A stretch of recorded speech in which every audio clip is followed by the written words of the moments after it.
The music genre called emo is undoubtedly one of the most controversial and broadly used terms in music, as it has been often used by many different people in seemingly conflicting ways. And with its definition ranging all the way from very aggressive and harsh sounding screamo like Page 99 to the soft acoustic and indie influenced sounds of Dashboard Confessional, as well as to some music that is heavily pop, electronic, and hip hop influenced. In this video, I aim to describe the characteristics of the most common definitions of emo that have arisen since its inception, as well as attempt to analyze how these definitions developed as well as how they relate to each other, and finally conclude with a brief discussion on how all of this relates to claims of what is real emo and what is not real emo. One of the broadest and most common definitions of emo is simply any music or anything else that is related to emo culture, which began to develop from the initial two waves associated with the music genre in the 1980s and 1990s, and which gradually resulted in the combination of dramatic, emotional, sad, angsty, often poetic lyrics and themes with fashion like eyeliner, skinny jeans, black clothes, black hair, and side-swept bangs by the 2000s.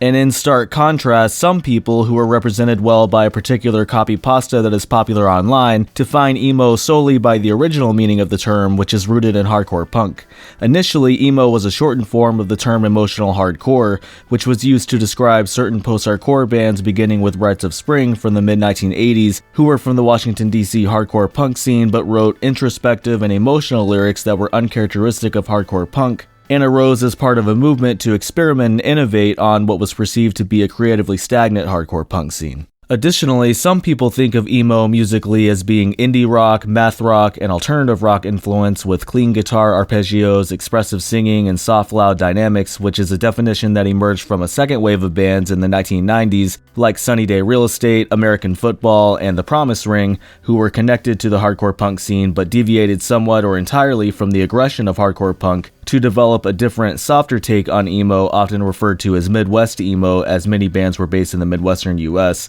and the bands often had a geek-influenced fashion sense while maintaining the lyrical content of the first wave of emo bands from the DC hardcore punk scene, and this sound was very influential on later, similarly softer-sounding artists such as Dashboard Confessional, as well as influential on the relatively underground emo revival that began in the late 2000s and also combined the sound with screamo, other sounds in post-hardcore, and other rock genres like grunge and post-rock. And it has included artists like The World is a Beautiful Place and I'm No Longer Afraid to Die, Pianos Become the Teeth, Modern Baseball, and Balance and Composure. The first two waves of emo and their direct descendants are sometimes cited as being the only real emo by their fans, in contrast to the later use of the term to describe more mainstream and popular approaches to the genre. There is also a subgenre of emo which was previously mentioned and is called screamo, and later half-jokingly Skramz to distinguish it from the later wave of popular screamo bands, and this initial form of screamo was a more aggressive approach to emo that arose in the early 1990s out of experimentation with the post-hardcore and original hardcore punk-based emo sound with bands like Heroin, as well as Seisha,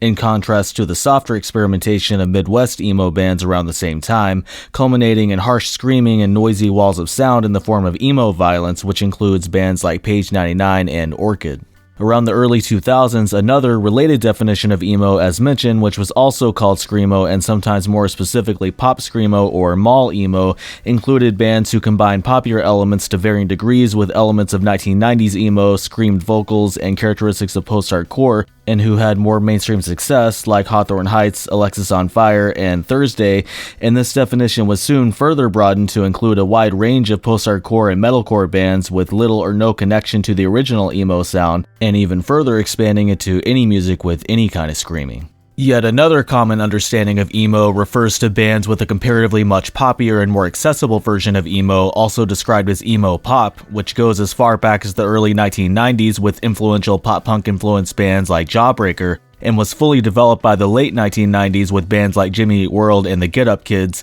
where the mainstream success of Jimmy Eat World contributed significantly to emo pop's expansion and evolution through the 2000s, and the genre reached a much wider and more diverse audience where people outside of the initial hardcore and punk scenes were exposed to it, and its meaning began to further expand and shift.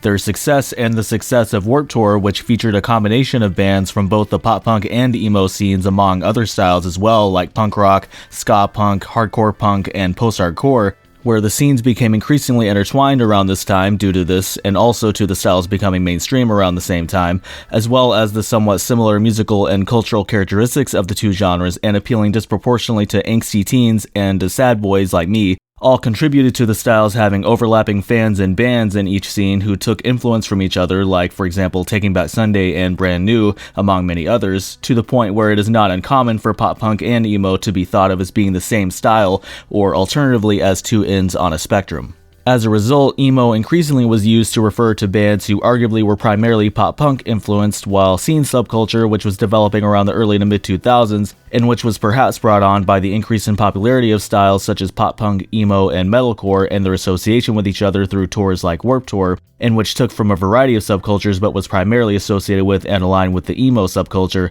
caused some people to refer to any music associated with scene culture as emo, and this may partly have been due to its very conspicuous fashion sense involving bright colors and big hair, as well as due to the popularity of scene fashion among many bands and their fans. So bands like Fall Out Boy, My Chemical Romance, Paramore, and Panic! At the Disco, whose connection to the initial hardcore and emo scenes was much looser than previous waves of emo bands, were arguably the most commercially successful bands commonly associated with the genre and were considered to be the new face of emo by many people by the mid to late 2000s. By the end of the 2000s, many scene artists had no direct connection with these initial scenes at all and had few or no obvious musical or lyrical similarities, like for example in the case of some neon pop punk or crunkcore artists being described as emo but being primarily electronic or pop influenced and having lyrical content primarily about dancing and partying like Cash Cash or 303. Another definition of emo comes from emo rap, which developed and quickly rose to prominence in the late 2010s, in part out of a broad sense of nostalgia during the time period, which included nostalgia for people who grew up with early 2000s pop punk and emo bands, and also younger people discovering this now classic music for the first time through places like TikTok,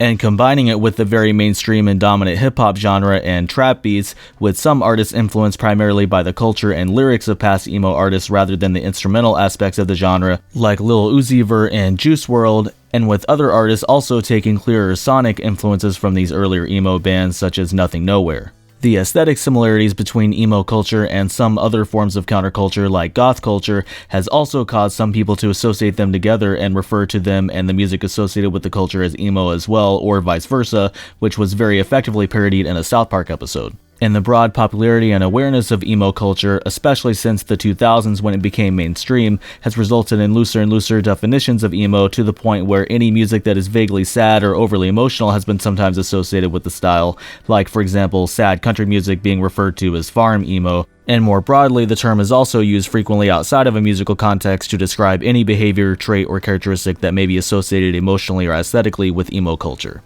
So to the extent that there is a connecting thread between all of these otherwise vastly different definitions of the genre, the overly emotional and vulnerable lyrical content and connection to the emo subculture comes the closest, but even this is not entirely consistent given some of the scene-influenced music mentioned and connection to more upbeat pop-punk. In my view, while some people understandably may want to distinguish between what is real emo or is not, which would be similar to debates that are also taking place in many other genres, and only refer to the sounds of the relatively underground waves of emo from the 1980s or 1990s before it became mainstream, and before the term became repurposed multiple times by different people who may listen to it for different reasons and may be unfamiliar with its origins, I would argue all of these definitions are perfectly valid, and it's natural and common for genres and labels to evolve and change over time, and for them to refer to multiple different or even conflicting styles or sounds, like in the case of trap for example referring to both a type of hip-hop and a type of EDM, and instead it perhaps demonstrates the ability of emo in its various forms to continuously connect in many different ways with diverse groups of people across generations. Alright, well, thank you so much for watching, and if you like this video, please consider giving it a thumbs up and subscribing if you want to see more content like this, and also please leave a comment if you'd be interested in sharing your thoughts about the different types of emo and their development. Alright, well, thanks again, and I hope to see you in the next video. Bye.